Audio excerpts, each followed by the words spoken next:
മഹാനായ അബൂ ഹുറൈറ റളിയല്ലാഹു തആല അൻഹു ആ ചെറുപ്പക്കാരനോട് പറഞ്ഞു കൊടുക്കുകയാ, മോനെ കണ്ണിന്റെ വ്യഭിചാരം എന്തെന്നറിയുമോ?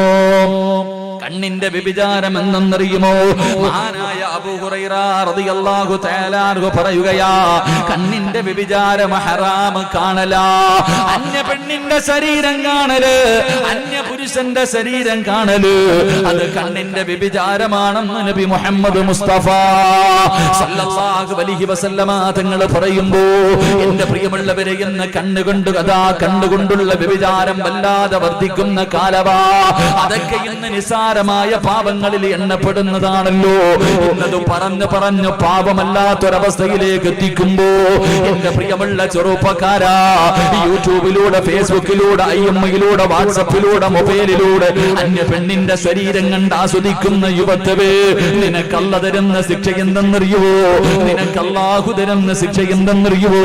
നാളെ പടച്ചുറപ്പിന്റെ പരലോകത്ത് നരകത്തിന്റെ കാവൽക്കാരായ മസബാലികത്തിന്റെ മലക്കുകളുണ്ടല്ലോ, നിന്റെ കയ്യങ്കാലം ചങ്ങലയിൽ കെട്ടിയിട്ട് ഈ ഹറാമ കണ്ട കണ്ണുണ്ടല്ലോ, ഈ ഹറാമ കണ്ട കണ്ണുണ്ടല്ലോ, ആ കണ്ണിലേക്ക് നരകത്തിന്റെ ഈയമുരുക്കി ഒഴിക്കുമെന്ന് നബി മുഹമ്മദ് മുസ്തഫ സല്ലല്ലാഹു അലൈഹി വസല്ലമ തങ്ങൾ പറയുമ്പോ, എന്റെ പ്രിയമുള്ളവരെ, നാളെ നിങ്ങളുടെ കണ്ണിന്റെ അകത്തേക്ക് ഈയമുരുക്കി ഒഴിക്കുമെന്ന് പ്രവാചകൻ പറയുമ്പോ, എന്റെ പ്രിയമുള്ള സഹോദരാ, ഇന്ന് അന്യ പെണ്ണിനെ കാണുന്നത് പാപമല്ലാതെ കാണുന്ന കാലവാ. അതാ മൂക്കിന്റെ മുകളിൽ വന്നിരിക്കുന്ന ഈച്ചയെ ഓടിച്ചു കളയുന്നത് പോലെ ഇങ്ങനെയുള്ള പാവങ്ങളെ ഇന്ന് നിസാരമായി ജനങ്ങൾ കാണുമ്പോ, താടിയുള്ളവനും തടമ്പുള്ളവനും പള്ളിയിലെ ഇമാമാകട്ടെ, പ്രവാചകനാകട്ടെ, പ്രസിഡന്റ് ആകട്ടെ, സെക്രട്ടറി ആകട്ടെ, ഹിജാബ് ഇട്ടുകൊണ്ട് നടക്കുന്നവരാകട്ടെ, ഇന്നെല്ലാവരും ആ പാപം നിസാരമായി കാണുന്നവരാ. അല്ലാഹുവേ, ഈ സദസ്സിലിരിക്കുന്നവരുടെ വീട്ടിൽ TV ഇല്ലാത്ത വീടുണ്ടോ?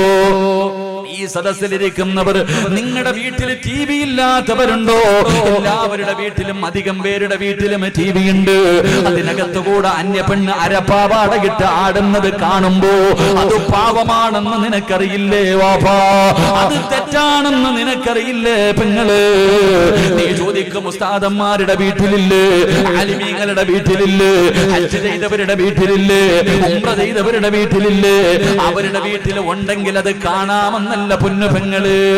എന്റെ പ്രിയപ്പെട്ട സഹോദരിമാര്, അത് നിസാരമായ സീരിയൽ കാണുന്ന പെങ്ങന്മാരോട്, സിനിമ കാണുന്ന പെങ്ങന്മാരോട്, അന്യപുരുഷന്റെ ഔറത്ത് കാണുന്ന പെണ്ണുങ്ങളോട്, ഉസ്താദേ ഇതൊക്കെ ഒരു പാപമാടോ, ഇതൊക്കെ നിസാരമാണെന്ന് പറയുന്ന ചെറുപ്പക്കാരാ, എടാ, മരിച്ച അന്യ പെണ്ണിന്റെ മയ്യത്ത് കാണാൻ പാടില്ലെന്ന് പറഞ്ഞ ഒരു സമുദായമാ. അന്യ പെണ്ണിന്റെ മയ്യത്ത് പോലും കാണാൻ പാടില്ല എന്ന് പഠിപ്പിച്ച ഒരു സമുദായത്തിന്റെ അനുയായികളാണ് ഞാനും നിങ്ങളും. എന്റെ പ്രിയമുള്ളവരെ, അന്യ പെണ്ണിന്റെ ഔറത്ത് കാണുന്നത് നിസാരമല്ല, അന്യ പുരുഷന്റെ ഔറത്ത് കാണുന്നത് നിസാരമല്ല. അതിന്റെ ഭവിഷ്യത്ത് എന്തെന്നറിയുവോ? അതിന്റെ ശിക്ഷ എന്തെന്നറിയുവോ? അല്ലാഹുവിന്റെ പരിശുദ്ധമായ കഅബാലയം ഒരു മഹാനിങ്ങനെ തവാഫ് ചെയ്തുകൊണ്ടിരിക്കുകയാ. അല്ലാഹുവിന്റെ കഅബാലയത്തിന്റെ മുറ്റത്തുകൂടെ ലബൈക അല്ലാഹുമ്മ ലബൈക ലബൈക ലാ ശരീക ലക ലബൈക. അല്ലാഹുവിന്റെ വിശുദ്ധമായ കഅബാലയം ഒരു മഹാനിങ്ങനെ തവാഫ് ചെയ്തുകൊണ്ടിരിക്കുമ്പോ കഅബാലയത്തിന്റെ കില്ല പിടിച്ചുകൊണ്ട് ഒരു ചെറുപ്പക്കാരൻ നിന്ന് കരയുകയാണ്, വല്ലാതെ കരഞ്ഞ് വിളിച്ചുകൊണ്ട് ദുആ ചെയ്യുകയാണ്. പടച്ചവനെ, ആ ചെറുപ്പക്കാരന്റെ കരച്ചില വല്ലാത്ത കരച്ചിലാ. അതാ ഈ മഹാനവറുകൾ ആ ചെറുപ്പക്കാരന്റെ കരച്ചില കാണുമ്പോ അവനെ ഒന്ന് ശ്രദ്ധിക്കുകയാണ്. എന്താണ് പറഞ്ഞുകൊണ്ട് ദുആ ചെയ്യുന്നതെന്നറിയുമോ? അല്ലാഹുമ്മ ഖുരിജ്നി മിൻ ഹാദിഹി ദുനിയാ മുസ്ലിമാ. കഅബാലയത്തിന്റെ കില്ല പിടിച്ചുകൊണ്ട് കരഞ്ഞുകൊണ്ട് പടച്ച റബ്ബിനോട് പറയുന്നത് എന്തെന്നറിയുമോ? അല്ലാഹുവേ, ഈ ലോകത്ത് നിന്ന് യാത്ര പറയുമ്പോ എന്നെ ഒരു മുസ്ലിമാക്കി മരിപ്പിക്കണേ അല്ലാ. എന്റെ സഹോദരങ്ങളുടെ ഗതി എനിക്ക് വരുത്തല്ല റബ്ബേ, എന്റെ സഹോദരങ്ങളുടെ അവസ്ഥ എനിക്ക് വരുത്തല്ല റബ്ബേ. കഅബാലയത്തിന്റെ കില്ല പിടിച്ചുകൊണ്ട് കരഞ്ഞുകൊണ്ട് ദുആ ചെയ്യുകയാണ്. അവസാനം തവാഫ് കഴിഞ്ഞപ്പോ ആ ചെറുപ്പക്കാരന്റെ കയ്യിൽ പിടിച്ചിട്ട് ചോദിച്ചു, പൊന്നുമോനെ എന്തിനാ ഇങ്ങനെ ദുആ ചെയ്യുന്നത്? നിന്റെ സഹോദരങ്ങളുടെ ഗതി നിനക്ക് വരുത്തല്ലേ എന്ന് ദുആ ചെയ്യുന്നല്ലോ. എന്താണ് നിന്റെ സഹോദരങ്ങൾക്ക് സംഭവിച്ചത്? എന്താണ് നിന്റെ കൂടപ്പറപ്പുകൾക്ക് സംഭവിച്ചത്? കഅബാലയത്തിന്റെ മുറ്റത്തിരുന്നു കൊണ്ട് ചെറുപ്പക്കാരൻ പറയുന്നു, തങ്ങളെ എനിക്ക് 2 സഹോദരങ്ങൾ ഉണ്ടായിരുന്നു. സീരിയൽ കാണുന്ന, സിനിമ കാണുന്ന, വൃത്തികേടുകൾ കാണുന്ന യുവത്വേ, ഈ ചരിത്രം നിന്റെ ഹൃദയത്തിന്റെ ഉള്ളറകളിൽ എഴുതി വെക്കാരാ. മറക്കല്ലേടാ പൊന്നുമോര്. ഹിജാബിട്ട് കൊണ്ട് കയ്യിലെ തസ്ബീഹും പിടിച്ച് നടക്കുന്ന ഉമ്മ, ഏത് സ്വലാത്തിനാണെങ്കിലും ാണെങ്കിലും മജ്‌ലിസിനൂറിനാണെങ്കിലും ഒന്നാമത്തെ സഫിലേക്ക് ഓടി വരുന്ന പെങ്ങളെ, ആ ചെറുപ്പക്കാരൻ പറയുന്ന ചരിത്രം എന്തെന്നറിയോ? ആ ചെറുപ്പക്കാരൻ പറഞ്ഞു കൊടുത്ത കഥ എന്തെന്നറിയോ? എനിക്ക് 2 സഹോദരങ്ങൾ ഉണ്ടായിരുന്നു. എന്റെ മൂത്ത ജ്യേഷ്ഠന്റെ ജോലി എന്തായിരുന്നെന്നറിയോ? എന്റെ മൂത്ത ജ്യേഷ്ഠന്റെ ജോലി എന്തായിരുന്നെന്നറിയോ? അല്ലാഹുവിന്റെ പള്ളിയിൽ 5 നേരം ഹയ്യ അലസ് ഹയ്യ അലൽ ഫലാഹ്, അല്ലാഹുവിന്റെ പള്ളിയിൽ 5 നേരം ബാങ്ക് വിളിക്കുന്ന മുഅദ്ദിനായിരുന്നു. എത്ര കൊല്ലമാ വിളിച്ചത്? എത്ര കൊല്ലമാ ബാങ്ക് വിളിച്ചത്? 40 വർഷം അല്ലാഹുവിന്റെ പള്ളിയിൽ ബാങ്ക് വിളിച്ചിരുന്ന മുഅദ്ദിനായിരുന്നു. പ്രതിഫലം പറയണോ ചെറുപ്പക്കാരാ?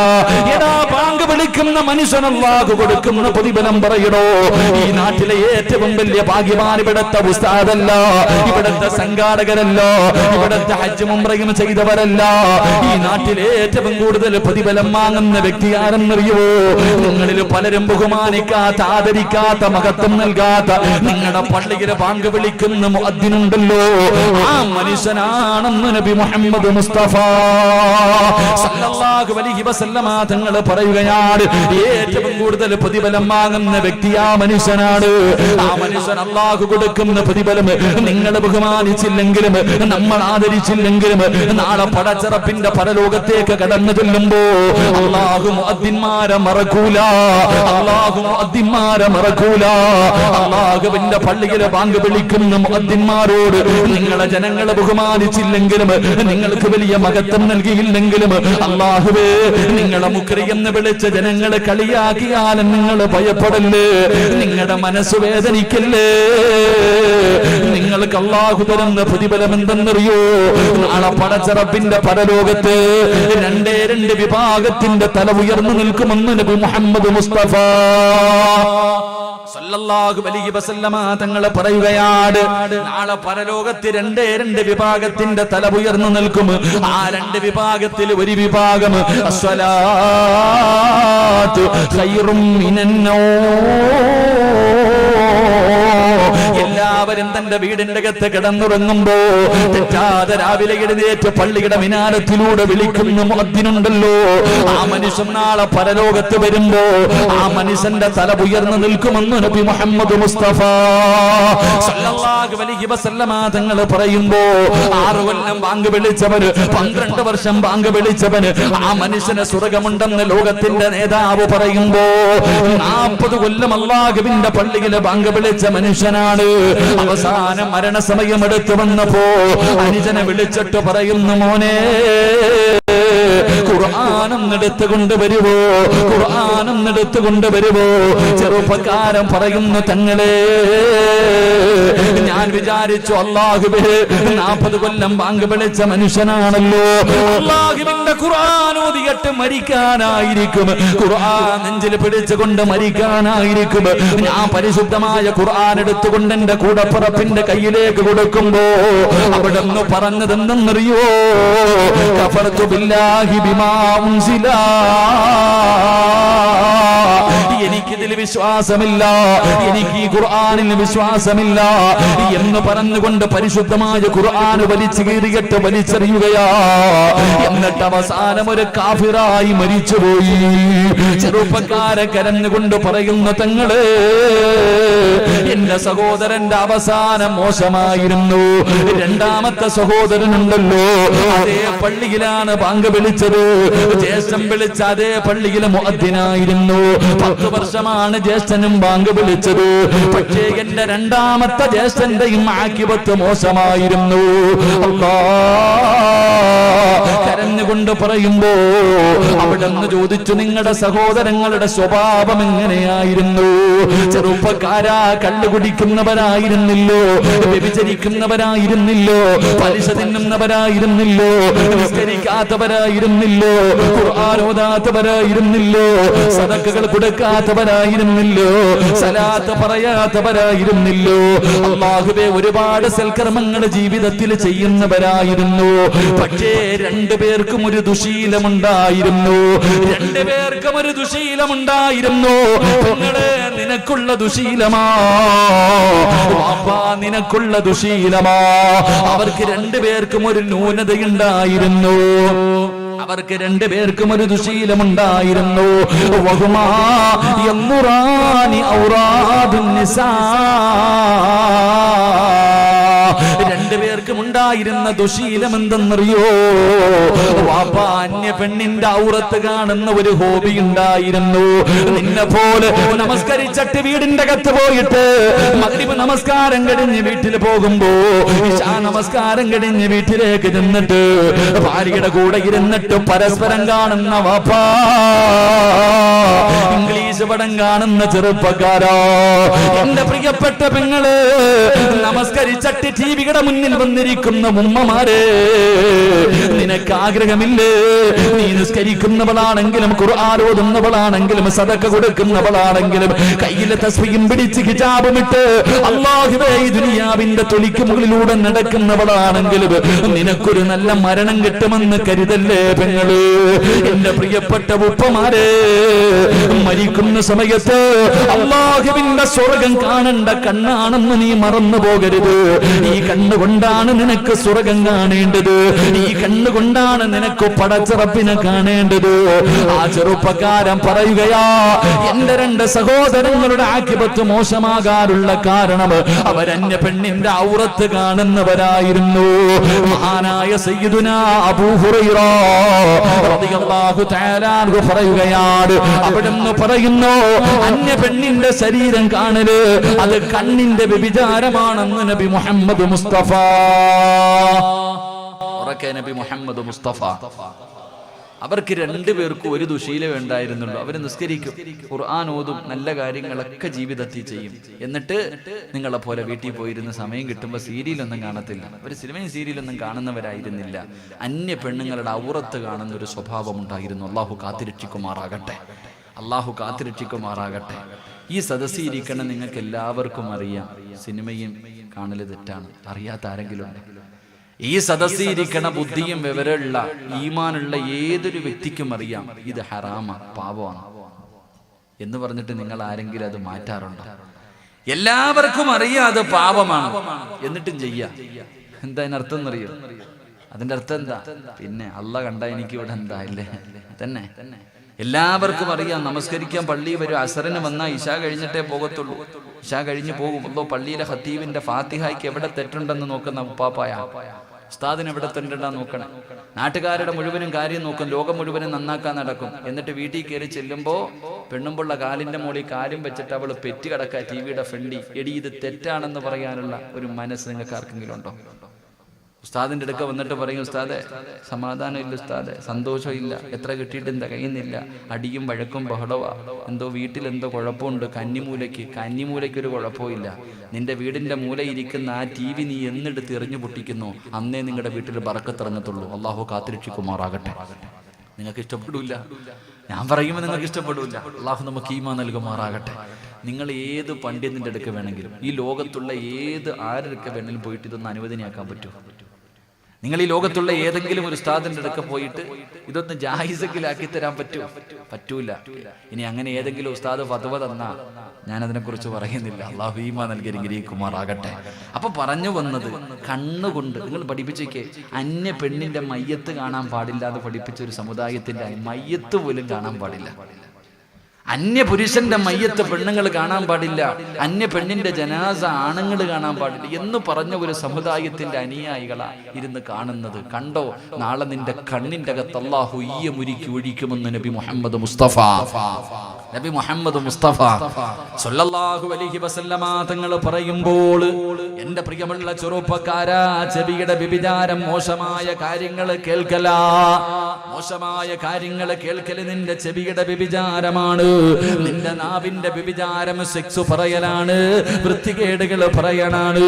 അല്ലാഹുവേ, മൊബൈലിലൂടെ വ്യഭിചാരം വല്ലാതെ വർദ്ധിക്കുന്ന കാലമാ. ഇന്ന് വ്യഭിചാരമില്ലാത്ത വീടുകളില്ലല്ലോ, ഇന്ന് വ്യഭിചാരമില്ലാത്ത വീടുകളില്ലല്ലോ. എല്ലാ വീടുകളിലും വ്യഭിചാരമാണ്, മൊബൈലിലൂടെയുള്ള വ്യഭിചാരമാണ്. ഭക്ഷണം കഴിച്ചിട്ട് വാപ്പ ഒരു റൂമില്, ഉമ്മ ഒരു റൂമില്, മക്കൾ ഒരു റൂമില്. ഇന്ന് മൊബൈലിലൂടെ വല്ലാത്ത വ്യഭിചാരം വർദ്ധിക്കുന്ന കാലവാ. അല്ലാഹുവേ, മണിയറ രഹസ്യം വരെ പറഞ്ഞു കൊടുക്കുന്ന ആൺമതാ കാമുകനോട് മണിയറ രഹസ്യം വരെ പറഞ്ഞു കൊടുക്കുന്ന പെണ്ണുങ്ങളുണ്ട്. ആരോടും പറയാ പാടില്ലാത്ത രഹസ്യങ്ങള് അന്യ പുരുഷനോട് പറഞ്ഞു കൊടുക്കുന്ന പെങ്ങള്. പച്ച സെക്സ് പറയുന്ന ചെറുപ്പക്കാരാ, എടാ, ഈ നാവ് കൊണ്ടാണ് മലക്കുൽ മൗത്ത് അസുറായീൽ അവിടുന്ന് നിന്റെ റൂഹ് പിടിക്കാൻ കടന്നു വന്ന് കാലിന്റെ തള്ളവരിൽ നിന്ന് റൂഹ് പിടിച്ച് നിന്റെ തൊണ്ടക്കുടിയുടെ ഭാഗത്തേക്ക് കടന്നു വരുമ്പോ ഈ പച്ച സെക്സ് പറഞ്ഞ ഈ നാവ് കൊണ്ടാണ് നിനക്ക് ലാ ഇലാഹ ഇല്ലല്ലാഹ് എന്ന് പറയേണ്ടത് ഈ നാവ് കൊണ്ടാണെന്ന് മറന്നു പോകരുത്. വൃത്തികേടുകൾ പറയുന്ന ഉമ്മമാരെ, ഈ നാവ് കൊണ്ടാണ് ഈ പൊന്നുമോളെ നിനക്ക് ലാ ഇലാഹ ഇല്ലല്ലാഹ് പറയേണ്ടത്. ഈ ചെവി കൊണ്ടാണ് അടുത്ത് നിന്നിട്ട് ലാ ഇലാഹ ഇല്ലല്ലാഹ് പറഞ്ഞു തരുമ്പോ കേൾക്കേണ്ട ചെവി കൊണ്ടാണ് നീ പാതിരാത്രി വൃത്തികേടുകൾ മുഴുവനും കേൾക്കുന്നത്. അതുകൊണ്ട് ചെവിയുടെ വ്യഭിചാരം കേൾക്കലാണ്, നാവിന്റെ വ്യഭിചാരം പറയലാണ്. കൈയുടെ വ്യഭിചാരം എന്തെന്നറിയോ? അന്യ പെണ്ണിന്റെ ശരീരത്ത് തൊടുന്നത് കൈയുടെ വ്യഭിചാരമാണെന്ന് നബി മുഹമ്മദ് മുസ്തഫ സല്ലല്ലാഹു അലൈഹി വസല്ലമ തങ്ങൾ പറയുമ്പോ, പടച്ചവനെ, ചിലർക്കത് വല്ലാത്ത ഹോബിയാ. ബസിനകത്ത് കയറുമ്പോ, ജനങ്ങൾ കൂടുമ്പോ അന്യ പെണ്ണുങ്ങളുടെ ശരീരത്ത് തൊടുന്നത് ഹോബിയായി കാണുന്ന ചില ചെറുപ്പക്കാരുണ്ട്. എടാ പൊന്നുമോനെ, അല്ലാഹുവിന്റെ റസൂല് പറഞ്ഞതെന്തെന്നറിയോ? എടാ, അന്യ പെണ്ണിന്റെ ശരീരത്തെ തൊടുന്നതിനേക്കാളും നല്ലതെന്തെന്നറിയുമോ? ഒരന്യ പെണ്ണിന്റെ ശരീരത്ത് നിനക്ക് തൊടണമെന്ന് തോന്നിയാൽ അവളെ തൊടുന്നതിനേക്കാളും നല്ലതെന്തെന്നറിയോ? എടാ, കാഷ്ടം തിന്നുന്ന പന്നി എന്ന് പറയുന്ന മൃഗമുണ്ടല്ലോ, കാഷ്ടത്തിന്റെ അകത്ത് കിടക്കുന്ന പന്നിയുണ്ടല്ലോ, തൊട്ടാൽ 7 വെള്ളത്തിൽ കഴുകണമെന്ന് ഫിഖിന്റെ പണ്ഡിതന്മാര് പറഞ്ഞു തരുന്ന പന്നി എന്ന് പറയുന്ന മൃഗമുണ്ടല്ലോ. എടാ, ഒരു അന്യ പെണ്ണ് നിൽക്കുന്നു, പന്നി കാഷ്ടത്തിന്റെ അകത്ത് കിടക്കുന്നു. എടാ, അന്യ പെണ്ണിന്റെ ശരീരത്ത് തൊടുന്നതിനേക്കാളും നല്ലത് ആ കാഷ്ടത്തിൽ കിടക്കുന്ന പന്നിയെ പിടിക്കലാണെന്ന് നബി മുഹമ്മദ് മുസ്തഫ സല്ലല്ലാഹു അലൈഹി വസല്ലമ തങ്ങൾ പറയുകയാ. 7 വെള്ളത്തിൽ കഴുകിയാ വൃത്തിയാകുമടാ ചെറുപ്പക്കാരോ. ഇതെവിടെ കൊണ്ട് കഴുകിക്കളയാരോ? എന്റെ പ്രിയപ്പെട്ടവരെ, അല്ലാഹുവേ, ഇന്നത്തെ എന്റെ പ്രിയപ്പെട്ട സഹോദരങ്ങളോട്, ഭർത്താവിന്റെ സഹോദരന്റെ ബൈക്കിന്റെ പുറകിലെ നാണമില്ലാതെ കയറിയിരുന്ന് യാത്ര ചെയ്യുന്ന പെങ്ങള്, ഭർത്താവിന്റെ സഹോദരന്റെ കൂടെ തൊട്ടുരുമിയിരുന്ന് യാത്ര ചെയ്യുന്ന പെങ്ങന്മാരുണ്ട്. പ്രായപൂർത്തിയായ പെൺമക്കള് കുടുംബത്തിലെ അകന്ന ചെറുപ്പക്കാരന്റെ ബൈക്കിന്റെ പുറകിലെ കയറ്റിവിടുന്ന ഉമ്മ. നാട്ടുകാരെയല്ല സൂക്ഷിക്കേണ്ടത്, അയൽവാസികളെയല്ല സൂക്ഷിക്കേണ്ടത്, നിന്റെ കുടുംബത്തിലെ അകന്ന ചെറുപ്പക്കാരെ നീ സൂക്ഷിക്കണേ. അല്ലാഹുവേ, പടച്ചവനെ, അന്യ പെണ്ണിന്റെ ശരീരത്ത് തൊടാൻ പാടില്ല. ഇന്ന് സ്കൂളിൽ പഠിക്കുന്ന, കോളേജിൽ പഠിക്കുന്ന മക്കൾക്കൊക്കെ അല്ലാഹുവേ ഇത് പറഞ്ഞാൽ അത്രയങ്ങ് ദഹിക്കില്ലല്ലോ. ഇന്ന് ചെറുപ്പക്കാര് ഫ്രണ്ട്ഷിപ്പാണല്ലോ, എല്ലാ ഫ്രണ്ട്ഷിപ്പാണല്ലോ. ശരീരത്ത് തൊട്ടാലെന്ന് കുഴപ്പമില്ല, അതിനെതിരായി വാഴ് പറഞ്ഞാൽ ഉസ്താദിനെ പള്ളു വിളിക്കുന്നവരുണ്ട്, ഉസ്താദിന്റെ ഉപ്പയ്ക്ക് വിളിക്കുന്നവരുണ്ട്. വിളിച്ചാലും പറയേണ്ടത് പറയണമല്ലോ. എടാ, അന്യ പെണ്ണിന്റെ ശരീരത്തെ തൊട്ടിട്ടുള്ള ഒരു ഫ്രണ്ട്ഷിപ്പും വേണ്ടടാ ചെറുപ്പക്കാരാ. അത് പാപപാടാ, അത് പാപപാടാ. അന്യ പെണ്ണ് നിന്റെ ശരീരത്തെ തൊടുമ്പോ പറയണം, എനിക്ക് അല്ലാഹുവിനെ പേടിയാ, മരിക്കേണ്ടവനാ, ഖബറിന്റെ അകത്ത് പോയി കിടക്കേണ്ടവനോ, നാളെ പരലോകത്ത് പടച്ചറപ്പിന്റെ മുന്നിൽ പോയി നിൽക്കേണ്ടവനോ. എനിക്ക് അല്ലാഹുവിനെ പേടിയാണെന്ന് പറയാ കഴിയണം ചെറുപ്പക്കാരാ. അതാണടാ പഠിക്കേണ്ടത്. നിന്റെ മുൻഗാമികൾ അങ്ങനായിരുന്നു ചെറുപ്പക്കാരാ, നിന്റെ മുൻഗാമികൾ അങ്ങനെയായിരുന്നു പൊന്നുമോന്.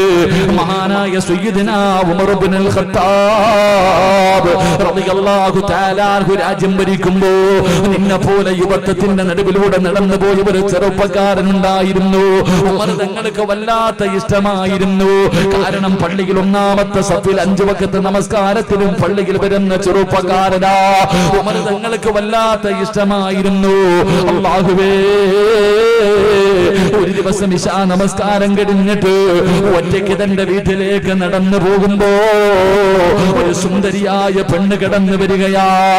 പാതിരാത്രി ഒറ്റയ്ക്ക് തന്റെ വീട്ടിലേക്ക് ഇരുട്ടുള്ള വഴിയിലൂടെ, അതാ ഇടവഴിയിലൂടെ നടന്നു പോകുന്ന ചെറുപ്പക്കാരന്റെ മുന്നിലേക്ക് ഒരു കാണാനടകുള്ള ശുഭത്വത്തിന്റെ നടുവിലൂടെ നടന്നു പോയാ ഒരു സുന്ദരിയായ പെണ്ണ് ഓടി വന്നിട്ട് കെട്ടിപ്പിടിക്കുകയാ. അവിടെന്ന് പറയുന്നു, എടാ എനിക്ക് നിന്നെ വല്ലാത്ത ഇഷ്ടമാണ്, എന്റെ മോഹമൊന്ന് സാധിച്ചു തരുവോ, എന്റെ ആഗ്രഹമൊന്ന് സാധിച്ചു തരുവോ. ഒരു മനുഷ്യനും കാണില്ലല്ലോ. അല്ലാഹുവേ, ഒരു സുന്ദരിയായ പെണ്ണ് തന്റെ മാറിടത്തിലേക്ക് ഒരു ചെറുപ്പക്കാരനെ പിടിച്ച് ചേർത്ത് പിടിച്ചിട്ട് അവിടെന്ന് കിടന്ന് യാചിക്കുമ്പോ ചെറുപ്പക്കാരന്റെ കണ്ണ് നിറയുകയാ, കൈകാല് പിടയുകയാ. പടച്ചവരെ, ഞാനൊരു തെറ്റുകാരനായി പോയല്ലോ, ഞാനൊരു വ്യഭിചാരിയായി പോയല്ലോ, ഞാൻ നരകത്തിന്റെ അവകാശിയായി പോയല്ലോ. ഹസ്റത്ത് ദുനിയാ വൽ ആഖിറ, എന്റെ ദുനിയാവും ആഖിറവും നഷ്ടപ്പെട്ടു പോയല്ലോ. ഒരു സുന്ദരിയായ പെണ്ണ് തന്റെ മാറിടത്തിൽ ആരും കാണാതെ ഇരുട്ടുള്ള വഴിയിൽ ഇങ്ങനെ നെഞ്ചത്തേക്ക് ചേർത്ത് പിടിച്ചിട്ട് യാചിക്കുമ്പോ, എടാ നിന്നെ പോലെ ഒരു ചെറുപ്പക്കാർ, അല്ലാഹുവേ ഞാൻ നരകത്തിന്റെ അവകാശിയായി പോയല്ലോ എന്ന് ഓർത്തിട്ട് കരഞ്ഞു കരഞ്ഞു കരഞ്ഞു ബോധം കെട്ട് വീഴുകയാ. അവിടെ നിന്ന് പിടഞ്ഞു വീണു. പെണ്ണ് കളഞ്ഞിട്ട് ഓടുകയാണ്. ബോധമില്ലാതെ വഴിയിൽ കിടക്കുന്ന ചെറുപ്പക്കാരന് അവസാനം വഴിയാത്രക്കാരെടുത്തുകൊണ്ട് വീട്ടിലേക്ക് കൊണ്ടുചെന്നു. അവസാനം ബോധം തിരിച്ചു വന്നപ്പോ വാപ്പ ചോദിച്ചു, എന്തേ പൊന്നുമോര്, എന്തേ പൊന്നുമോര്? കരഞ്ഞുകൊണ്ട് പറയുന്നു, വാപ്പാ എന്റെ ശരീരത്തൊരു പെണ്ണ് തൊട്ടു വാപ്പാ, ഞാൻ നരകത്തിന്റെ അവകാശിയായി പോയി വാപ്പോ. നടന്ന സംഭവങ്ങൾ മുഴുവനും പറഞ്ഞിട്ട് കരയുകയാണ്. ആ സമയത്ത് ആ പ്രിയപ്പെട്ട പിതാവ് പറഞ്ഞു, മോനെ നീ തെറ്റുകാരനല്ലടാ, നീ അങ്ങോട്ട് പിടിച്ചതല്ലല്ലോ, ഒരു പെണ്ണ് നിന്നെ ഇങ്ങോട്ട് കയറി പിടിച്ചതാണല്ലോ, നീ അല്ലാഹുവിനെ ഭയന്നുകൊണ്ട് പിന്തിരിഞ്ഞവനാണല്ലോ, അതുകൊണ്ട് നിന്നെ അല്ലാഹു ശിക്ഷിക്കില്ലെന്ന് പറയുമ്പോ ആ ചെറുപ്പക്കാരൻ പിന്നെയും കിടന്ന് കരയുകയാണ്. തന്റെ പ്രിയപ്പെട്ട പൊന്നുമകന്റെ അവസ്ഥ കണ്ടിട്ട് വാപ്പ വല്ലാത്ത പ്രയാസത്തിലാ. എത്ര പറഞ്ഞിട്ടും തന്റെ പൊന്നുമകന് കരച്ചിൽ തീർക്കുന്നില്ല. അവസാനം പറഞ്ഞു കൊടുക്കുന്നു, വാപ്പാ ഉമർ തങ്ങളോട് മസല ചോദിക്കു, വാപ്പാ ഉമർ തങ്ങളോട് മസല ചോദിക്കൂ. അവസാനം ഉമർ ഇബ്നുൽ ഖത്താബ് റളിയല്ലാഹു തആല അൻഹുവിന്റെ മുന്നിലേക്ക് കടന്നു ചെന്നു. നടന്ന സംഭവങ്ങൾ മുഴുവനും വാപ്പ പറഞ്ഞു കൊടുത്തു. ഉമർ തങ്ങൾ പറഞ്ഞു, നിങ്ങളുടെ പൊന്നുമോന് തെറ്റുകാരനല്ല, അവൻ അല്ലാഹുവിനെ ഭയന്നുകൊണ്ട് പിന്തിരിഞ്ഞവനോ. അവിടെന്ന് പറഞ്ഞു കൊടുക്കുമ്പോ പിതാവ് തന്റെ വീട്ടിലേക്ക് കടന്നു വന്നപ്പോ കണ്ട കാഴ്ച എന്തെന്നറിയൂടാ ചെറുപ്പക്കാരോ? അന്യ പെണ്ണിന്റെ ശരീരത്ത് തൊടാൻ, അവളുടെ കയ്യിൽ പിടിക്കാ, അവളുടെ തോളിൽ പിടിക്കാ, അവസരം കിട്ടുമ്പോ കേറി പിടിക്കുന്ന യുവത്വേ. പിതാവ് വീട്ടിലേക്ക് കടന്നു ചെന്നപ്പോ കണ്ട കാഴ്ച എന്തെന്നറിയോ? ചെയ്യാത്ത തെറ്റ് ചിന്തിച്ചിട്ട് ഞാൻ തെറ്റ് ചെയ്തു പോയല്ലോ, ഞാൻ തെറ്റുകാരനായി പോയല്ലോ, ഞാൻ നരകത്തിന്റെ അവകാശിയായി പോയല്ലോ, ഞാൻ എങ്ങനെയാണല്ലോ. എടാ കുടുംബത്തിലാകുന്ന പെണ്ണുങ്ങള്, അല്ലെങ്കിൽ നിന്റെ കൂടെ പഠിക്കുന്ന പെൺകുട്ടികള് നിന്റെ ശരീരത്തെ തൊടുന്ന സമയത്ത് പറയണം, തൊടല്ലേ, എനിക്ക് അല്ലാഹുവിനെ പേടിയാണെന്ന് പറഞ്ഞാ. എടാ എത്ര വലിയ കൂട്ടുകാരനാണെങ്കിലും ശരീരത്തെ തൊട്ടിട്ടുള്ള ഫ്രണ്ട്ഷിപ്പ് വേണ്ട പൊന്നുമോള്. നിന്റെ കൂടെ അവൻ വരില്ലല്ലോ, അറിയുമല്ലോ. നീ മരിച്ചു പോകുമ്പോ, ഖബറിന്റെ അകത്തേക്ക് കൊണ്ടുപോകുമ്പോ, നാളെ പരലോകത്തേക്ക് കൊണ്ടുപോകുമ്പോ ഇവരാരും നിന്റെ കൂടെ വരില്ല. എന്റെ പ്രിയപ്പെട്ടവരെ, അള്ളാഹു നിനക്ക് തരുന്ന പ്രതിഫലം എന്തെന്നറിയുമോ? അവസരം കിട്ടുമ്പോ, നിനക്ക് സാഹചര്യം കിട്ടുമ്പോ അള്ളാഹുവിനെ ഭയന്നുകൊണ്ട് പിന്തിരിഞ്ഞാൽ അള്ളാഹു നിനക്ക് തരുന്ന പ്രതിഫലം എന്തെന്നറിയോ? വലിമൻ ഖാഫ മഖാമ റബ്ബിഹി ജന്നതാൻ. നിനക്ക് അല്ലാഹു 2 സ്വർഗ്ഗം തരുമെന്ന് അല്ലാഹുവിന്റെ വിശുദ്ധ ഖുർആൻ. നീ 2 സ്വർഗ്ഗത്തിന്റെ അവകാശിയാണ്. അതുകൊണ്ട് എന്റെ പ്രിയമുള്ളവരോട് പറയുകയാ, എന്റെ പ്രിയപ്പെട്ട പെങ്ങള്, ജീവിതത്തിലെ തെറ്റ് ചെയ്യാത്ത ആരുമില്ല. നമ്മുടെ മനുഷ്യന്മാരാണല്ലോ. സാഹചര്യവും സന്ദർഭവും ശൈത്താനും നമ്മുടെ നഫ്സുമെല്ലാം നമ്മളെ ചതിക്കുമല്ലോ. ജീവിതത്തിൽ ഒരുപാട് തെറ്റുകൾ പലപ്പോഴും എനിക്കും നിങ്ങൾക്കും സംഭവിച്ചിട്ടുണ്ട്. ആ തെറ്റുകൾ മുഴുവനും അല്ലാഹുവിന്റെ മുന്നിൽ ഏറ്റു പറഞ്ഞു. നീ വ്യഭിചരിച്ചത്, കാമുകന്റെ കൂടെ കറങ്ങിയത്, ഫോട്ടോ അയച്ചു കൊടുത്തത് എല്ലാം എന്റെ പ്രിയപ്പെട്ട സഹോദരങ്ങളെ അള്ളാന്റെ മുന്നിൽ ഏറ്റു പറയാൻ തയ്യാറായിക്കോ. ഇന്ന് വരെ ആരും അറിഞ്ഞിട്ടില്ല കാമുകൻ നിന്റെ വീട്ടിൽ വന്നിട്ട് സർവ്വതം കടിഞ്ഞ് ഇറങ്ങി പോകുന്നത് അവന്റെ കഴിവോ നിന്റെ കഴിവോ കൊണ്ടല്ല പൊന്നുമോള്. അള്ളാഹു നിന്നോട് കരുണ കാണിക്കുന്നതാ, അള്ളാഹു നിന്നോട് കരുണ കാണിച്ചതാ. അതുകൊണ്ട് ചെറുപ്പക്കാരാ, ചെയ്തു പോയത് മുഴുവനും ഇന്നിവിടെ ഇരുന്ന് റബീഉൽ അവ്വലിന്റെ രാത്രിയാണ്. അല്ലാഹുവിന്റെ പ്രവാചകന്റെ ജന്മദിനം കൊണ്ട് അനുഗ്രഹീതമായ മാസമാണ്. ചെയ്തു പോയത് മുഴുവനും ദുനിയാവിലെ സ്വർഗത്തിലിരുന്ന് കരഞ്ഞുകൊണ്ട് പറഞ്ഞു, അല്ലാഹു തരുന്ന പ്രതിഫലമെന്താ, അല്ലാഹു തരുന്ന പ്രതിഫലമെന്താ? പ്രവാചകൻ പറയുന്നു, സ്വഹാബാ, ഒരു തെറ്റിന്റെ പേരിൽ അല്ലാഹു 2 പ്രാവശ്യം ഒരു മനുഷ്യനെ ശിക്ഷിക്കില്ല എന്ന് നബി മുഹമ്മദ് മുസ്തഫ. ഇന്ന് റബ്ബിന്റെ മുന്നിൽ സർവ്വതും ഏറ്റു പറഞ്ഞ നാളെ നാണം കെടേണ്ടവരില്ലടാ. വ്യഭിചാരിയെ പോലെ അല്ലാഹുവേ, ആദം നബിയും നൂഹ് നബിയും ഇബ്രാഹിം നബിയും മൂസാ നബിയും ലോകത്ത് കിടന്നു വന്ന 1,24,000 പരം വരുന്ന അംബിയാ മുർസലീങ്ങള്, അവരുടെ സമുദായം, നിന്റെ വാപ്പാ, നിന്റെ ഉമ്മ, നിന്റെ ഭാര്യ, നിന്റെ മക്കള്, നിന്റെ കൂടപ്പുറപ്പ്, നിന്റെ കുടുംബക്കാര്, നിന്റെ കൂട്ടുകാര്, നിന്റെ അയൽവാസികള്, എല്ലാവരും നിൽക്കുന്ന പരലോകത്ത് നിനക്ക് വ്യഭിചാരിയെ പോലെ വരാൻ പറ്റുവോടാ ചെറുപ്പക്കാരാ? കഴിയുമോ പെങ്ങള്? വ്യഭിചാരിയെ പോലെ ഖബറിന്റെ അകത്ത് നിന്ന് എഴുന്നേറ്റ് പട്ടിയുടെയും പന്നിയുടെയും കഴുതയുടെയും പേപ്പട്ടിയുടെയും പിന്താരങ്ങളിൽ കൊടികുത്തി വെച്ച് ഇടഞ്ഞും നടന്നും കുഷ്ഠരോഗിയെ പോലെ ഉഹുദ് മലയോളം വലിപ്പമുള്ള വയറ് വലിച്ച 41 കോലത്തിൽ പ്രവാചകന്റെ സമുദായം വരുമ്പോ വ്യഭിചാരിയെ പോലെ വൃത്തികെട്ടവളെ പോലെ നിനക്ക് അല്ലാഹുവിന്റെ മുന്നിൽ കടന്നു വരാൻ കഴിയുമോ പൊന്നുമോള്? അതുകൊണ്ട് ജീവിതത്തിൽ പറ്റിപ്പോയ പിഴവ് റബ്ബിനോട് ഏറ്റു പറഞ്ഞു. റസൂലുള്ളാഹി ഇത് പറയുമ്പോ പ്രവാചകന്റെ മുന്നിലേക്ക് ഒരു ചെറുപ്പക്കാരൻ കടന്നു വരികയാ. മഹാനായ മായിസ് റളിയല്ലാഹു തആല അൻഹു. അല്ലാഹുവിന്റെ പ്രവാചകന്റെ മുന്നിലേക്ക് മായിസ് എന്ന് പറയുന്ന ചെറുപ്പക്കാരൻ വന്നിട്ട് പറയുന്നു, നബിയേ, യാ റസൂലല്ലാഹ്, അല്ലാഹുവിന്റെ പ്രവാചകരെ, എന്നെ ഒന്ന് ശുദ്ധീകരിക്കു നബിയേ, എന്നെ ഒന്ന് ശുദ്ധീകരിക്കു നബിയേ. അല്ലാഹുവിന്റെ പ്രവാചകന് കേൾക്കാത്തതുപോലെ പറഞ്ഞു വിടുകയാ. കാരണം വ്യഭിചരിച്ചവനെ എറിഞ്ഞു കൊല്ലണമെന്നാണ് ഇസ്ലാമിന്റെ നിയമം. വ്യഭിചരിച്ചെന്നാണ് പറയുന്നത്. കേൾക്കാത്തതുപോലെ പോയി തൗബ ചെയ്യട്ടെ എന്ന് കരുതിയിട്ട് മായിസിനെ അല്ലാഹുവിന്റെ റസൂൽ പറഞ്ഞു വിടുകയാ. പക്ഷേ കിടന്നിട്ടുറക്കം വരുന്നില്ലടാ. പിറ്റേ ദിവസവും എഴുന്നേറ്റ് പ്രവാചകന്റെ മുന്നിലേക്ക് കടന്നിരുന്നു. എന്നെ ശുദ്ധീകരിക്കു നബിയേ. സഹാബാ, കള്ളു കുടിച്ചിട്ടുണ്ടോ എന്ന് നോക്ക് സഹാബാ. രണ്ടാമതും പറഞ്ഞു വിടുകയാ. മൂന്നാമത്തെ ദിവസമുണ്ടല്ലോ, കരഞ്ഞുകൊണ്ട് അല്ലാഹുവിന്റെ റസൂലിന്റെ മുന്നിൽ ചെന്നിട്ട് പറയുന്നു, നബിയേ, വ്യഭിചരിച്ചവനെ എറിഞ്ഞു കൊല്ലണമെന്നാണ്, വ്യഭിചരിച്ചവനെ എറിഞ്ഞു കൊല്ലണമെന്നാണ് ഇസ്ലാമിന്റെ നിയമം. എനിക്കറിയാ നബിയേ, എനിക്കറിയാ നബിയേ, ഇവന്മാരുടെ മുഴുവനും ഇവരുടെ മുന്നിലെ നാണം കെട്ടാലും എനിക്കൊന്നുമില്ല. എനിക്കുള്ള ശിക്ഷതാ നബിയേ. ഈ ദുനിയാവിലെ ശിക്ഷ സഹിക്കാൻ എന്നെ കൊണ്ട് കഴിയുമല്ലോ. മരണത്തോടുകൂടി ഇതിനൊരു അവസാനമുണ്ടല്ലോ. എങ്കിലും നാളെ നരകത്തിലും മരണമില്ലല്ലോ നബിയേ. അതുകൊണ്ട് എനിക്ക് ദുനിയാവിൽ വെച്ച് ശിക്ഷ ഏറ്റുവാങ്ങിയ നാളെ പരലോകത്ത് ചെല്ലുമ്പോ അള്ളാഹു രണ്ടാമതെന്നെ ശിക്ഷിക്കില്ലല്ലോ. അതുകൊണ്ട് ഞാൻ വ്യഭിചരിച്ചു നബിയേ, എനിക്ക് ശിക്ഷ തരാൻ അവിടെ നിന്ന് സ്വഹാബത്തിന്റെ മുന്നിൽ നിന്നുകൊണ്ട് അതാ തെറ്റിയേറ്റു പറയുകയാ. അവസാനം അല്ലാഹുവിന്റെ റസൂല് പറഞ്ഞു എറിഞ്ഞു കൊല്ലാൻ. സഹാബാക്കൾ 4 ഭാഗത്ത് നിന്ന് കല്ല് പറക്കി എറിയുകയാണ്. ഏറുകൊണ്ടിട്ടും ആയിഷ റളിയല്ലാഹു തആല അൻഹു മരണവെപ്രാളത്തിൽ ഓടുകയാ. അവസാനം അവിടെ നിന്ന് ഓടുകയാണ്. സഹാബികൾ വന്നിട്ട് പറഞ്ഞു നബിയേ, ആയിഷോടി രക്ഷപ്പെട്ട് കളഞ്ഞു നബിയേ. അല്ലാഹുവിന്റെ റസൂലൊന്നും മിണ്ടിയില്ല.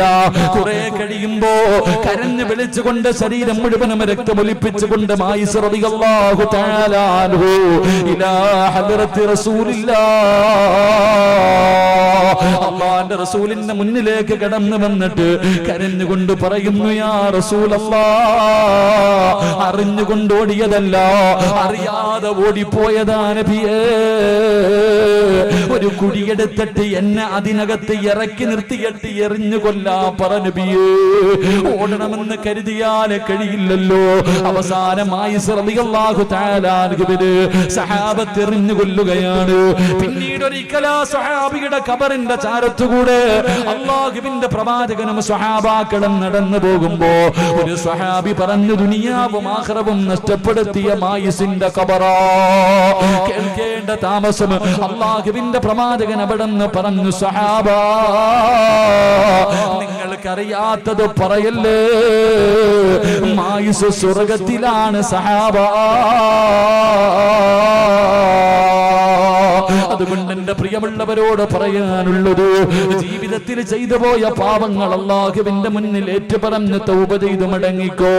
അല്ലാഹുവിന്റെ പ്രവാചകൻ അവിടെന്ന് പറയുകയാ, സ്വഹാബാ, നിങ്ങൾ ഹറാമുകളെ ഉപേക്ഷിക്കണേ, നിങ്ങൾ ഹറാമുകളെ വൻപാപങ്ങളെ ഉപേക്ഷിക്കണേ, നിങ്ങൾക്ക് അല്ലാഹു സ്വർഗം തരുമെന്ന് നബി മുഹമ്മദ് മുസ്തഫ.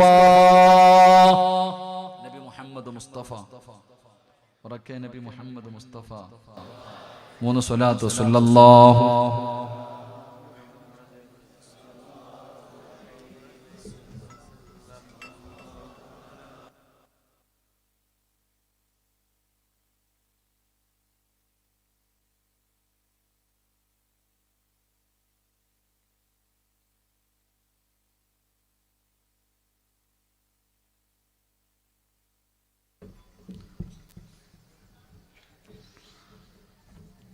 പ്രാണികൾക്ക് വലിയ ഇഷ്ടമാണെന്ന് തോന്നുന്നു. എന്തോ ഒരു സാധനം കയ്യിൽ കുത്തി, ചെറിയൊരു കുത്ത് കിട്ടിയപ്പോൾ തന്നെ വേദന കഴിയണില്ല. മരണവേദന എങ്ങനെ ആയിരിക്കുമോ? അള്ളാഹു കാത്തിരക്ഷിക്കുമാറാകട്ടെ, അള്ളാഹു കാത്തിരക്ഷിക്കുമാറാകട്ടെ. ഓർമ്മയുണ്ടോ? ചിന്തിക്കാറുണ്ടോ? ആരെങ്കിലും അതിനെക്കുറിച്ച് ചിന്തിക്കാറുണ്ടോ? ഒരു കൊതുവ് കടിച്ച ഞാനും നിങ്ങളും അറിയും. ചിന്തിക്കാറുണ്ടോ മരണവേദന? അള്ളാഹു കാത്തിരക്ഷിക്കുമാറാകട്ടെ. പെണ്ണുങ്ങളൊക്കെ പറയും പ്രസവ വേദന മരണവേദനയാണ്. ആരാ പറഞ്ഞ മരണവേദനയാണ്? ആരാ ഉമ്മ പറഞ്ഞത് പ്രസവ വേദന മരണവേദനയാണ്? അതിനേക്കാളും വലിയൊരു വേദന വരാനുണ്ട്. മരണത്തിനോടൊന്നും ഉപമിക്കരുത് ആ വേദന. പ്രസവ വേദന, ചില പെണ്ണുങ്ങൾക്ക് പ്രസവം എന്ന് പറഞ്ഞാൽ ഒരു സുഖമാണ്, അങ്ങനെ പറയണവരുണ്ട്. ചിലർക്ക് പ്രസവം എന്ന് പറഞ്ഞാൽ പെണ്ണുങ്ങൾ പ്രസവിക്കുന്നതൊക്കെ നിസ്സാരമായി കാണുന്നവരുണ്ട്. അള്ളാഹു നമ്മുടെയൊക്കെ മരണം നന്നാക്കി തരുമാറാകട്ടെ, അള്ളാഹു നമ്മുടെ മരണം നന്നാക്കി തരുമാറാകട്ടെ. അതുകൊണ്ട് പ്രവാചകൻ സല്ലല്ലാഹു അലൈഹി വസല്ലമ തങ്ങൾ പറഞ്ഞു, ഹറാമുകൾ, വൻപാപങ്ങൾ, വ്യഭിചാരം ഉപേക്ഷിക്കേണ്ട കാര്യമാണ്. അത് മോശമായി വൃത്തികെട്ട കാര്യമാണ്. കള്ളുകുടി, അല്ലാഹു അലം. ഇപ്പൊ പിന്നെ കള്ളൊന്നും ഇല്ലല്ലോ, കഞ്ചാവിന്റെ കാലമല്ലേ, മയക്കുമരുന്ന്. കഞ്ചാവും മയക്കുമരുന്നൊക്കെ ഉപയോഗിക്കുന്ന കാലഘട്ടമാണ്. അള്ളാഹു നമ്മളെ കാത്തിരക്ഷിക്കുമാറാകട്ടെ. അല്ലെ, സ്കൂളിൽ പഠിക്കണ മക്കൾ, സ്കൂളിൽ പഠിക്കുന്ന ചെറുപ്പക്കാര് പോലും ഓരോ പിതാവും കരഞ്ഞുകൊണ്ട് വിളിച്ചിട്ട് പറയുന്നു, ഉസ്താദേ വീട്ടിൽ കയറി വന്നിട്ട് തല്ല ഉസ്താദേ, സഹിക്കാൻ കഴിയുന്നില്ല. കള്ളു കുടിച്ചിട്ട് വീടിന്റെ അകത്ത് കയറി വന്നിട്ട് ഉമ്മാനെ തല്ലുന്ന മക്കളുടെ കാലം അള്ളാഹു കാത്തിരക്ഷിക്കുമാറാകട്ടെ. എന്റെ പ്രിയപ്പെട്ട ചെറുപ്പക്കാരാ, സലാസത്തുനില്ല യദ്ഖുലൂനൽ ജന്ന. റസൂലുള്ളാഹി സ്വല്ലല്ലാഹു അലൈഹി വസല്ലമ തങ്ങൾ പറഞ്ഞു, 3 വിഭാഗം ആൾക്കാർ ഒരു കാലത്തും സ്വർഗ്ഗത്തിൽ പോകില്ല. റസൂലുള്ളാഹി തങ്ങൾ പറഞ്ഞു, 3 വിഭാഗം ആൾക്കാർ ഒരിക്കലും അള്ളാഹുവിന്റെ സ്വർഗ്ഗത്തിൽ കടക്കൂല. ആ 3 വിഭാഗത്തിൽ ഒരു വിഭാഗം കള്ളു കുടിച്ചവനാണെന്ന് നബി മുഹമ്മദ് മുസ്തഫ. നബി മുഹമ്മദ് മുസ്തഫ അതൊരു നല്ല സ്വഭാവമല്ല ലഹരി ഉപയോഗിക്കുക. ഇന്ന് ചെറുപ്പക്കാരൊക്കെ എവിടെയൊക്കെ കയറ്റി വെക്കാൻ പറ്റുമോ അവിടെയൊക്കെ. ഇന്നിപ്പോ കള്ളും കഞ്ചാവൊന്നും അല്ലെന്ന്, വേറെയും പല വസ്തുക്കളുണ്ടല്ലോ. കള്ളുകുടിയെന്ന് പറയുമ്പോൾ അതിന്റെ വിഭാഗങ്ങൾ മുഴുവനും വരും. ചുണ്ടിനടി കയറ്റൽ, മുറിവിനകത്ത് കയറ്റി വെക്കൽ, എവിടെയൊക്കെ എത്തി. ഇന്നത്തെ ചെറുപ്പക്കാരൊക്കെ എൻ്റെ പ്രിയപ്പെട്ട സഹോദരങ്ങളാ, എല്ലാം നശിപ്പിച്ച് കളയും. ദുനിയാവും ആഖിറവും നഷ്ടപ്പെടുത്തുന്ന ഒരു കാര്യമായി ലഹരി. ദുനിയാവും പോകും, ആഖിറവും പോകും. മഹാനായ പ്രവാചകൻ സ്വല്ലല്ലാഹു അലൈഹി വസല്ലമ തങ്ങൾ, അള്ളാഹുവിന്റെ പ്രവാചകൻ സ്വല്ലല്ലാഹു അലൈഹി വസല്ലമ തങ്ങൾ അവിടെന്ന് പറയുന്നുണ്ട് കള്ളുകുടിയെ കുറിച്ചു. അവിടെന്ന് പറഞ്ഞു, അള്ളാഹുവിന്റെ റസൂൽ സ്വല്ലല്ലാഹു അലൈഹി വസല്ലമ തങ്ങൾ പറഞ്ഞു, മൻ ശരിബൽ ഖംറ ഖുറൂജു നൂറുൽ ഈമാൻ. അള്ളാഹു അവന്റെ ഈമാൻ ഊരി മാറ്റിക്കളയുമെന്ന് നബി മുഹമ്മദ് മുസ്തഫ. ലഹരി ഉപയോഗിക്കുന്നവൻ, കള്ളുകുടിക്കുന്നവൻ, മയക്കുമരുന്ന് ഉപയോഗിക്കുന്നവൻ, കഞ്ചാവടിക്കുന്നവൻ, അവൻ അതങ്ങട്ട് കഴിച്ചു കഴിയുമ്പോൾ പിന്നെ അവന് ഈമാനില്ല. അവന്റെ ഈമാൻ അല്ലാഹു ഊരി മാറ്റും, എത്ര വലിയ മനുഷ്യനാണെങ്കിലും. എന്റെ പ്രിയമുള്ളവരെ, ബർസീസയുടെ ചരിത്രം നമുക്കറിയാലോ. 220 കൊല്ലം ഇബാദത്ത് ചെയ്ത മനുഷ്യനാ ബർസീസ. 220 കൊല്ലം അല്ലാഹുവിനെ ഭയന്നുകൊണ്ട് ഇബാദത്ത് ചെയ്ത മനുഷ്യനാണ് ബർസീസ. ബർസീസയെ കുറിച്ച് മലക്കുകൾക്ക് പോലും വല്ലാത്ത അത്ഭുതമായിരുന്നു. ഇബ്ലീസിന് വല്ലാത്ത ഇവനെ എങ്ങനെയെങ്കിലും ഒന്ന് പിഴപ്പിക്കണം. അതിന് ചെയ്തെന്തെന്നറിയോ? ഇബ്ലീസ് ഒരു മഹാന്റെ രൂപത്തിൽ ബർസീസയുടെ വീട്ടിന്റെ അകത്തേക്ക് കടന്നു വന്നിട്ട് ചോദിച്ചു, എനിക്കുകൂടെ നിസ്കരിക്കാൻ ഇത്തിരി സൗകര്യം തരുമോ? എനിക്കുകൂടെ അല്ലാഹുവിനെ ഇബാദത്ത് ചെയ്യാൻ അല്പ സ്ഥലം തരുമോ? കൊടുത്തു. 3 ദിവസം രാവും പകലും ഭക്ഷണവും ഇല്ല, വെള്ളമില്ല, ഇരുത്തമില്ല. 24 മണിക്കൂർ ഇബാദത്ത്. 24 മണിക്കൂറും ഭക്ഷണവും കഴിക്കുന്നില്ല, വെള്ളവും കുടിക്കുന്നില്ല, ഇരിക്കുന്നില്ല. നിസ്കാരം. അല്ലാഹുവേ, ബർസീസയ്ക്ക് അത്ഭുതമായി. ഇബ്ലീസിനോട് ചോദിച്ചു, നിങ്ങൾക്ക് എങ്ങനെ ഇങ്ങനെ നിസ്കരിക്കാൻ കഴിയുക? ഭക്ഷണമില്ലാതെ, വെള്ളമില്ലാതെ, ഇരിക്കാതെ ഇങ്ങനെ 3 ദിവസം തുടർച്ചയായി ചെയ്യുന്നല്ലോ. നിങ്ങൾ ഇത്രയും അല്ലാഹുവിലേക്ക് അടുക്കാനുള്ള കാരണം എന്താണെന്ന് ചോദിക്കുമ്പോൾ ബർസീസ പറഞ്ഞു, ജീവിതത്തിൽ ഒരു വൻപാപം ചെയ്താൽ മതി. ഒരു വൻപാപം ജീവിതത്തിൽ ചെയ്യണം. ചെയ്തു പോയല്ലോ എന്നുള്ള തോന്നൽ വന്നു കഴിയുമ്പോൾ ഇതൊന്നും തോന്നൂല, ഇബാദത്ത് ചെയ്യാൻ മാത്രം തോന്നും. ബർസീസ ചോദിച്ചു, ഞാൻ അതിനെന്താ ചെയ്യണ്ടേ? പറഞ്ഞു, നീ ഒരു മനുഷ്യനെ അവിടെ നിന്ന് പറഞ്ഞു നീ വ്യഭിചരിക്കണം. ബർസീസ പറഞ്ഞു, വലിയ പാപമാ, ഞാൻ ചെയ്യൂല. എങ്കിലും നീ ഒരാളെ കൊല്ലണം, അതും പാപമാ, ചെയ്യൂല. അവസാനം പറഞ്ഞു, എങ്കിലും നീ ഒരു ഗ്ലാസ് കള്ളു കുടിക്കണം. ഒരു ഗ്ലാസ് കള്ളു കുടിക്കണം. അത് നിസ്സാര പാവല്ലേ? ബർസീസ് ചിന്തിച്ചു, കള്ളുകുടിയല്ലേ, നിസ്സാരമല്ലേ? എവിടെ നിന്നാണ് കള്ള് കിട്ടുന്നത്? കള്ള് ഷാപ്പ് കാണിച്ചു കൊടുത്തു. ബർസീസ കടന്നു ചെന്നിട്ട് ഒരു ഗ്ലാസ് കള്ളു വാങ്ങി കുടിച്ചു. എന്റെ പ്രിയമുള്ളവരെ, കള്ളു കുടിച്ചു കഴിഞ്ഞപ്പോൾ കള്ളു കൊണ്ടുവന്ന പെണ്ണിന്റെ കയ്യിൽ കയറി പിടിച്ചു, വ്യഭിചരിച്ചു. കള്ളു കുടിച്ചു, വ്യഭിചരിച്ചു. വ്യഭിചാരം കഴിഞ്ഞപ്പോ ആ പെണ്ണിന്റെ ഭർത്താവ് കടന്നു വന്നു. രണ്ടുപേരും തല്ലായി. ആ മനുഷ്യനെ തല്ലിക്കൊന്നു, കൊലയും ചെയ്തു. കള്ളു കുടിച്ചു, വ്യഭിചരിച്ചു, കൊലയും ചെയ്തു. ജയിലിന്റെ അകത്തായി. അവസാനം തൂക്കിക്കൊല്ലാൻ വിധിച്ചു. കഴുത്തിലേക്ക് കയറിടുന്ന സമയത്ത് ശൈത്താൻ വന്നിട്ട് പറഞ്ഞു, നിന്നെ ഞാൻ രക്ഷിക്കാം, നീ എന്റെ മുന്നിലൊന്ന് സുജൂദ് ചെയ്യണം. 220 കൊല്ലം ഇബാദത്ത് ചെയ്ത ബർസീസയോട് പറഞ്ഞു, നിന്നെ ഞാൻ രക്ഷപ്പെടുത്താൻ നീ എന്റെ മുന്നിലൊന്ന് സുജൂദ് ചെയ്യണം. ബർസീസ പറഞ്ഞു, കഴുത്തിൽ കയറ് കിടക്കുന്നത് കാരണം സുജൂദ് ചെയ്യാൻ എന്നെ കൊണ്ട് പറ്റൂല. ഇബ്ലീസ് പറഞ്ഞു, തല ഒന്ന് കുനിച്ചാ മതിയെന്ന്. തല ഒന്ന് താഴ്ത്തിയാൽ മതി. അവസാനം കാഫിറായി ചത്തുപോയെന്ന് ചരിത്രം പഠിപ്പിക്കുന്നു. അള്ളാഹു നമ്മളെ കാത്തിരക്ഷിക്കുമാറാകട്ടെ. എന്റെ പ്രിയമുള്ള ചെറുപ്പക്കാരെ, അള്ളാഹു ഈമാൻ ഊരി മാറ്റും. നിനക്ക് ഈമാനില്ല. റസൂലുള്ളാഹി സ്വല്ലല്ലാഹു അലൈഹി വസല്ലമ തങ്ങൾ പറയുകയാ, കള്ളു കുടിക്കുന്ന, കഞ്ചാവടിക്കുന്ന, ബിയറടിക്കുന്ന, മയക്കുമരുന്ന് ഉപയോഗിക്കുന്ന, ലഹരി വസ്തുക്കൾ ഉപയോഗിക്കുന്ന ചെറുപ്പക്കാരാ, മോനെ, അള്ളാന്റെ റസൂല് പറഞ്ഞ നിനക്ക് ഈമാനില്ലടാ. അള്ളാഹു നിന്റെ ഈമാൻ ഊരി മാറ്റുകയാണ്. 40 ദിവസം നിന്റെ ദുആ സ്വീകരിക്കില്ല. ആത്മാർത്ഥമായിട്ടുള്ള തൗബയല്ലാതെ, ഇഖ്ലാസുള്ള തൗബയല്ലാതെ 40 ദിവസം നിന്റെ ദുആയിക്ക് ഇജാബത്തില്ല. മഹാനായ പ്രവാചകൻ സ്വല്ലല്ലാഹു അലൈഹി വസല്ലമ തങ്ങൾ പറയുകയാ, നിനക്ക് അല്ലാഹു നല്ല മരണം തരൂല. കള്ളു കുടിച്ച് ചത്തുപോയവന്റെ ജനാസ കൊണ്ട് ഇവിടത്തെ പള്ളിക്കാട്ടിൽ കബറടക്കി. കിബിലയുടെ ഭാഗത്തേക്ക് അവന്റെ തല തിരിച്ചു വെച്ചു. പലകയെല്ലാം എടുത്ത് നിരത്തിയിട്ട് മണ്ണിട്ട് മൂടിയിട്ട് എല്ലാവരും കബറസ്ഥാനിൽ നിന്ന് പിരിഞ്ഞു പോയി. മാന്തി നോക്കടാ ചെറുപ്പക്കാരാ, ആ കള്ളുകുടിയന്റെ കബർ നിനക്ക് ധൈര്യമുണ്ടെങ്കിൽ പോയി നോക്കടാ. കിബിലയുടെ ഭാഗത്തേക്ക് അവന്റെ തല ഇരിക്കൂല. കള്ളുകുടിയന്റെ തല കിബിലയ്ക്ക് എതിരായി തിരിച്ചു വെക്കുമെന്ന് നബി മുഹമ്മദ് മുസ്തഫ സ്വല്ലല്ലാഹു അലൈഹി വസല്ലമ തങ്ങൾ പറയുമ്പോ എങ്ങനെയാ വരുന്നതെന്നറിയോ? നാളെ പരലോകത്ത് നീ വരുന്ന കോലം എങ്ങനെയെന്നറിയുവോ? നാളെ പടച്ചറപ്പിന്റെ പരലോകത്ത് പേ പിടിച്ച പട്ടിക പോലെ, പേ പിടിച്ച നായുണ്ടല്ലോ, നാവിങ്ങനെ താഴ്ത്തിയിട്ടിട്ട് ഇളവുലിപ്പിച്ചു കൊണ്ട് നടക്കുന്ന നായുണ്ടല്ലോ. നാളെ നീ പരലോകത്ത് വരുന്ന രംഗം എങ്ങനെയെന്നറിയുവോ? സഹാബാ, നെഞ്ചിന്റെ ഭാഗം വര നാക്കിങ്ങനെ താഴ്ത്തിയിട്ട് അതാ പുഴുത്ത നാറിയ കോലത്തില് നാളെ നിന്നെ കൊണ്ടുവരപ്പെടുമെന്ന് നബി മുഹമ്മദ് മുസ്തഫ സല്ലല്ലാഹു അലൈഹി വസല്ലമ തങ്ങൾ പറയുകയാ. അല്ലാഹുവിന്റെ സ്വർഗ്ഗം നിനക്ക് ലഭിക്കൂല, പടച്ചറപ്പിന്റെ സ്വർഗ്ഗത്തിന്റെ പരിമളം പോലും നിനക്ക് അതാ ശ്വസിക്കാൻ കഴിയില്ല. നീ നരകത്തിൽ എവിടെയാ കിടക്കുന്നത്? നഹറുൽ ഖിബാൽ, നഹറുൽ ഖിബാൽ എന്ന് പറയുന്ന ഒരു നദിയുണ്ട്. സഹാബത്ത് ചോദിച്ചു, യാ റസൂലല്ലാഹ്, നഹറുൽ ഖിബാൽ എന്ന് പറഞ്ഞാൽ എന്താണ് നബിയേ? സഹാബാ, നരകവാസികളുടെ ചലം വന്ന് വീണിട്ട് ഒഴുകുന്ന നദിയാണ്, നരകവാസികളുടെ ചീഞ്ചലം ഒഴുകുന്ന നദിയാണ് നഹറുൽ ഖിബാൽ എന്ന് നബി മുഹമ്മദ് മുസ്തഫ സല്ലല്ലാഹു അലൈഹി വസല്ലമ തങ്ങൾ പറയുമ്പോ നിന്നെ എവിടെയാ പടച്ചുറപ്പ് നാളെ കൊണ്ടിടുന്നത്? അതുകൊണ്ട് ചെറുപ്പക്കാരോട് പറയുകയാ, നിങ്ങൾ കള്ള് കുടിക്കുന്നവരല്ല, നിങ്ങൾ കള്ള് കുടിക്കുന്നവരാണെന്ന് ഞാൻ പറയുന്നില്ല. പക്ഷേ കള്ള് കുടിച്ചില്ലെങ്കിലും കള്ള് കുടി എന്റെ കൂടപ്പെടുന്നവരുണ്ട്. എന്റെ പ്രിയമുള്ളവരെ, ആയിഷ ബീബി റളിയല്ലാഹു തആല അൻഹ പറയുകയാ, മൻ ശരിബൽ ഖംറ ഫലാ തുസവ്വജൂ. പെങ്ങളെ, നന്ദപറ്റ പൊന്നുമോളെ കള്ളുകുടി എന്റെ കയ്യിൽ പിടിച്ചു കൊടുക്കല്ലേ.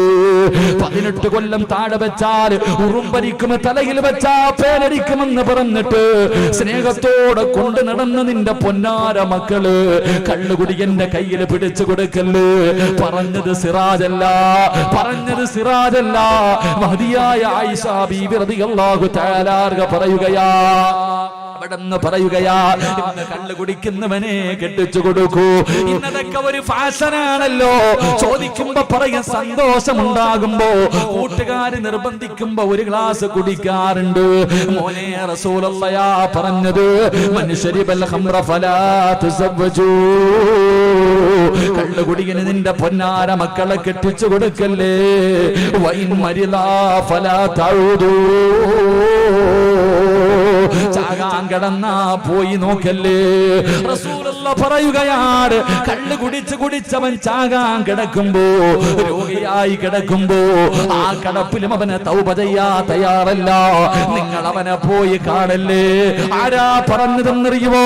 റസൂലുള്ളാഹിനെ വല്ലാതെ ദ്രോഹിച്ച അബൂജഹല് പനി പിടിച്ച് കിടന്നപ്പോ റസൂലുള്ളാഹി കാണാൻ പോയി. അപ്പോഴും അബൂജഹല് കൂട്ടാളികളോട് പറഞ്ഞ്, വീടിന്റെ മുന്നിൽ ഒരു കുടിയെടുത്തിട്ട് മുഹമ്മദ് എന്തായാലും എന്നെ കാണാൻ വരും. വരുമ്പോ കുടിക്കകത്ത് വീണുമ്പോ എറിഞ്ഞു കൊല്ലാൻ ആളെ നിർത്തിയ അബൂജഹലിനെ കാണാൻ പോയ നബിയാണ് പറയുന്നത്, കള്ളുകുടിയന് രോഗിയായി കിടന്ന കാണാൻ പോകല്ലേ. അവിടെന്ന് പറയുന്നു, വഇൻ മാത ഫലാ തുസല്ലി അലൈഹി.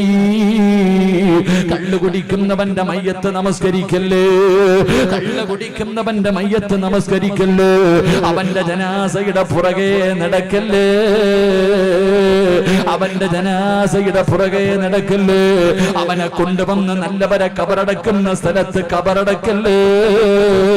അവനോട് സലാം പറയല്ലേ, അവന് കടം കൊടുക്കല്ലേ, അവനെ സഹായിക്കല്ലേ, അവന് കഴിക്കാൻ ഭക്ഷണം കൊടുക്കല്ലേ. വിവാഹത്തിന്റെ തലേ ദിവസം കള്ളുകുടിയന്മാരെ വീടിന്റെ അകത്ത് കയറ്റിക്കിരത്തിക്കിട്ട് ഭക്ഷണം വിളമ്പി കൊടുക്കുന്ന ചെറുപ്പക്കാരാ, റസൂലുള്ളാഹി പറഞ്ഞതെന്തെന്നറിയോ? എടാ, കള്ളുകുടിയൻ ആരെങ്കിലും ഒരുള്ള ഭക്ഷണം കഴിക്കാൻ കൊടുത്താ, ഒരു നേരത്തെ ഭക്ഷണമല്ലോ, ഒരു നേരത്തെ ഭക്ഷണമല്ലോ, കള്ളുകുടിയൻ ആരെങ്കിലും ഒരുള്ള ഭക്ഷണം കൊടുത്താ, 9.5 മാസം ഗർഭം ചുമന്ന മരണവേദനയുടെ വേദനയിൽ നിന്ന് പ്രസവിച്ച് നിന്നെ പൊന്നുപോലെ പോറ്റി വളർത്തിയ നിന്നെ പാല് തന്നോ, നീ കരയുമ്പോ ഓടി വന്ന് കെട്ടിപ്പിടിച്ച് നിനക്ക് ഉമ്മ തന്നോ, നിന്റെ ഉമ്മാനെ വ്യഭിചരിച്ചതിന് തുല്യവാ, സ്വന്തം ഉമ്മാനെ വ്യഭിചരിച്ചതിന് തുല്യവാ. അതുകൊണ്ട് ചെറുപ്പക്കാരാ, അല്ലാഹുവിന്റെ പ്രവാചകൻ അവിടെന്ന് പറയുകയാ, നിങ്ങൾ അവന് പൈസ കൊടുത്ത് സഹായിക്കല്ലേ. അല്ലാഹുവേ അവിടെന്ന് പറഞ്ഞു, നിങ്ങൾ അവന്റെ കൂടെ നടക്കല്ലേ. കള്ളുകുടിയന്റെ കൂടെ പലിശ, എടാ ലഹരി ഉപയോഗിക്കുന്നവന്റെ കൂടെ, മയക്കുമരുന്ന് ഉപയോഗിക്കുന്നവന്റെ കൂടെ നീ നടക്കല്ലേടാ ചെറുപ്പക്കാരാ. ഉമ്മ പറയും അവന് കള്ളുകുടിയനാ, നടക്കല്ലേ.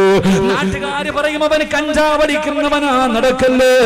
എന്നിട്ടും ഫ്രണ്ട്ഷിപ്പാണ് വലുതെന്ന് പറഞ്ഞ് ഉമ്മയുടെയും ഉപ്പയുടെയും വാക്ക് കേൾക്കാതെ നടക്കുന്ന ചെറുപ്പക്കാരാ, നീ കുടിച്ചില്ലെങ്കിലും നാളെ വരുന്നത് എങ്ങനെയെന്നറിയോ?